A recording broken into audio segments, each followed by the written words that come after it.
ಪರಂ ಶಾಂತಿ ಬಾಪೂಜಿಯವರ YouTube ಚಾನಲ್ಗೆ ಸ್ವಾಗತ. ಬ್ರಹ್ಮಮ್ಮ ಅವರ ದಿವ್ಯ ಸಂದೇಶ ದಿನಾಂಕ 12/4/2024. बेहद की परम परम परम महाशांति है, महाशांति है, महाशांति है. ಪರಮಪಿತರನ್ನು ಪ್ರೀತಿಸುವವರು ಮತ್ತು ಅವರನ್ನು ಗುರುತಿಸಿದವರು ಪರಮಪಿತರ ಜ್ಞಾನದಲ್ಲಿ ಮತ್ತು ಅವರ ಕಾರ್ಯದಲ್ಲಿ ನಿಶ್ಚಯ ಇರುವವರು, ಪರಮಪಿತರ ಕಾರ್ಯದಲ್ಲಿ ಸದಾ ಸಹಯೋಗಿಯಾಗುವವರು ಮತ್ತು ಇತರರನ್ನು ಸಹಕರಿಸುವಂತೆ ಮಾಡುವ ಸಹಜಯೋಗಿ ಮಕ್ಕಳು, ಸದಾ ಅಭಿನಂದನೆಗಳನ್ನು ಪ್ರಾಪ್ತಿ ಮಾಡಿಕೊಳ್ಳುವ ಮಕ್ಕಳು, ಎಲ್ಲರಿಗೂ ಸ್ನೇಹ ಮತ್ತು ಸಹಯೋಗವನ್ನು ಕೊಡುವ ಮಕ್ಕಳು, ಪರಮಪಿತರ ಪರಿಚಯ ಮಾಡಿಸಿ ಅವರ ಸಂದೇಶವನ್ನು ನೀಡುವ ಮಕ್ಕಳು. ಅಂತಹ ಶ್ರೇಷ್ಠ, ಮಹಾನ್ ಮತ್ತು ಭಾಗ್ಯವಂತ ವಿಶ್ವಸೇವಾಧಾರಿ ಮಕ್ಕಳಿಗೆ ಬೇಹದ್ನ ವಿಶ್ವಸೇವಾಧಾರಿ ಬ್ರಹ್ಮಮಾರ ಪ್ರೀತಿಯ ನಮಸ್ಕಾರಗಳು. ಇಂದಿನ ಸಭೆಯು ವಿಶೇಷ ಸೇವಾಧಾರಿಗಳ ಸಭೆಯಾಗಿರುತ್ತದೆ. ಅಂದರೆ ಸ್ವತಃ ಪುಣ್ಯಾತ್ಮಗಳಾಗಿ ಬೇರೆ ಆತ್ಮರನ್ನು ಕೂಡ ಪುಣ್ಯಾತ್ಮರನ್ನಾಗಿ ಮಾಡುವವರ ಸಭೆ. ಹಾಗಾದರೆ ಯಾವ ಪುಣ್ಯವನ್ನು ಮಾಡಬೇಕು? ಎಲ್ಲರನ್ನೂ ಮೃತ್ಯುವಿನ ಕಪಿಮುಷ್ಟಿಯಿಂದ ಬಿಡಿಸುವ ಮತ್ತು ಬೇಹದ್ನ ಪರಮಪಿತರ ಪರಿಚಯ ನೀಡಿ ಅಮರ ಲೋಕಕ್ಕೆ ಹೋಗುವ ಆಮಂತ್ರಣ ಕೊಡುವವರು. ಇಂದಿನ ಸಭೆ ಇಂತಹ ವಿಶೇಷ ಸೇವಾಧಾರಿ ಅರ್ಥಾತ್ ಪುಣ್ಯಾತ್ಮಗಳನ್ನಾಗಿ ಮಾಡುವವರ ಸಭೆ ಆಗಿರುತ್ತದೆ. ಗೀತಾ ಪಾಠಶಾಲೆಯನ್ನು ತೆರೆದು ಆತ್ಮಗಳನ್ನು ಪುಣ್ಯಾತ್ಮಗಳನ್ನಾಗಿ ಮಾಡುವುದು. ಗೃಹಸ್ಥ ಜೀವನದಲ್ಲಿ ಇದ್ದುಕೊಂಡು ಗೀತಾ ಪಾಠಶಾಲೆಯನ್ನು ತೆರೆಯುವವರು, ಅವರನ್ನು ಪುಣ್ಯಾತ್ಮರು ಎಂದು ಕರೆಯಲಾಗುತ್ತದೆ.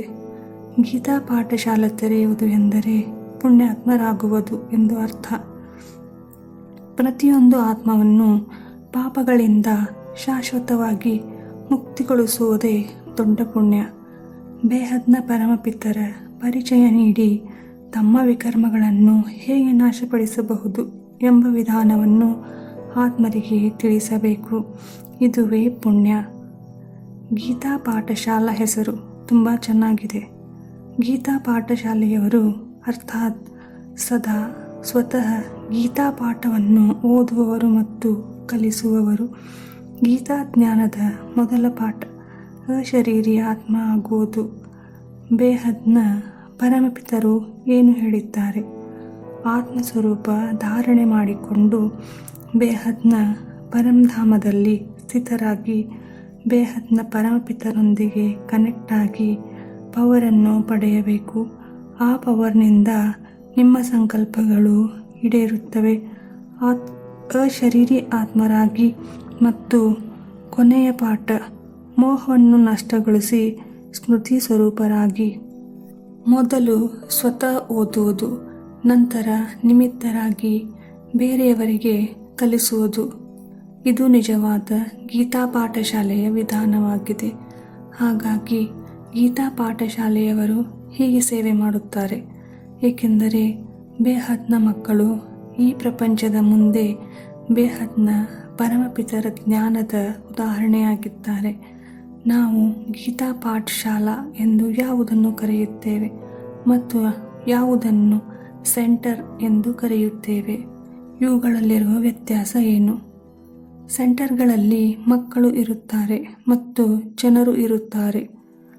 ಯಾರು ಗೃಹಸ್ಥ ಜೀವನದಲ್ಲಿ ಇದ್ದುಕೊಂಡು ಪರಿವಾರದಲ್ಲಿ ಇದ್ದುಕೊಂಡು ಮನೆಯಲ್ಲಿಯೇ ಬೇಹದ್ನ ಪರಮಪಿತರ ಜ್ಞಾನವನ್ನು ನೀಡಿ ಅವರನ್ನು ಪರಿಚಯಿಸುತ್ತಾರೋ ಅದನ್ನು ಗೀತಾ ಪಾಠಶಾಲೆ ಎನ್ನುತ್ತಾರೆ.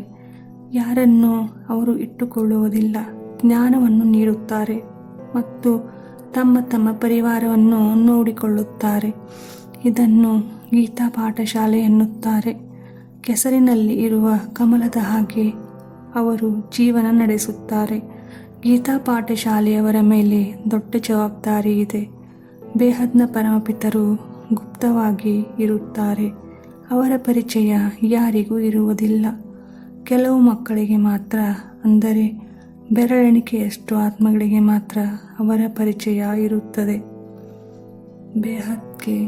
ಬೇಹದ್ ಕಿ ಪರಂ ಪರಂ ಪರಂ महाशांति है, महाशांति है, महाशांति है।